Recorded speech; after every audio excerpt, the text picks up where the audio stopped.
Eto naman, yung pagkumparahin natin, ano ba yung jail at prison na yan? As usual, after nitong discussion na to, hindi mo na makakalimutan yan. Hi, welcome to MS Lectures Criminology Review, and if you're new here, you can just call me Ma'am Eka. I'm giving free lectures and offering lec review materials. So if you are interested, you can just message me on any social media accounts that I have. Same name lang, MS Lectures. So pag-usapan na natin, ano ba ang pinagkaiba ng jail at prison? Meron tayong tatlong punto dito para hindi mo siya mapagbaliktad. Una, sino ang agency na humahawak sa jail at prison? Pangalawa, sino ang parent department na humahawak sa agency na naghahawak sa jail at prison? At pangatlo, kung gaano kahaba ang sentensya ng mga nakakulong sa jail at prison. So yun lang yung tatlong punto na pag-aaralan natin para hindi mo na mapagbaliktad ang salitang jail at prison. Unahin na natin si jail. Ang naghahawak na agency dyan ay walang iba kundi si BJMP or Bureau of Jail Management and Penology. Sino ba yung parent department nila?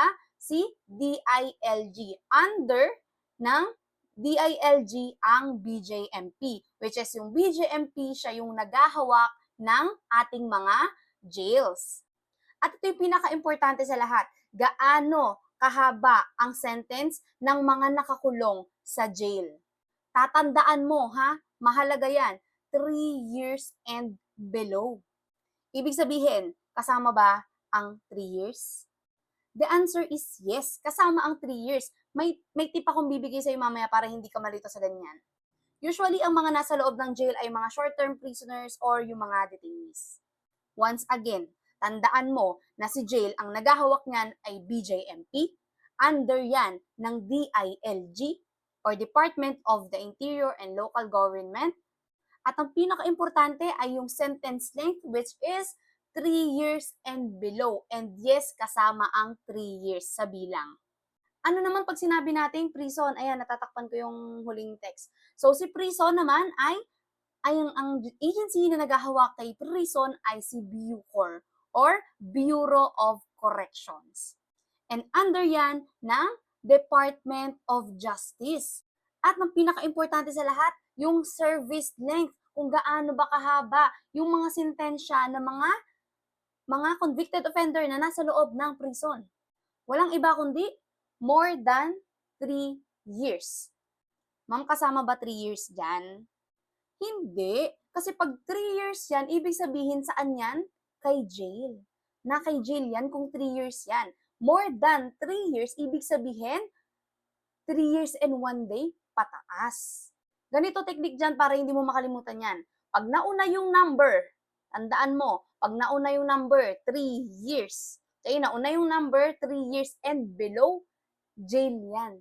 Pag more than 3 years, nauna yung more than 3 years, sa prison yan. Kahit saan mo to makita kasi sobrang halaga ng mga less than ganito, more than ganito, this year and below, this year and above, sobrang importante niyan sa CA.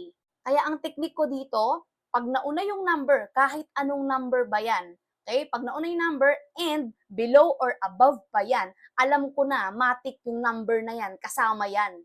Pero kapag nauna yung more than or less than, bago yung number or bago yung taon, matik yan, alam kong hindi kasama yung number ng taon. Ibig sabihin, dapat mas mataas o mas mababa doon. Kasi yun yung importante talaga dyan eh. Yung jail ay 3 years and below at yung prison ay more than 3 years. Tatanungin kita ulit, paano kapag ang sentensya niya ay 3 years? Saan siya ipapasok? Sa jail ba o prison? Sa jail. Tama, sa jail. Kasi kapag sinabi naman na ang sentensya niya ay 3 years and 1 day, saan na siya ipapasok? Sa prison. 'Di ba? Sobrang dali, hindi mo na dapat makakalimutan yan ha. Huwag mong pagbabalik na rin ang jail versus prison. So, hopefully natuto ka. Follow me for more videos.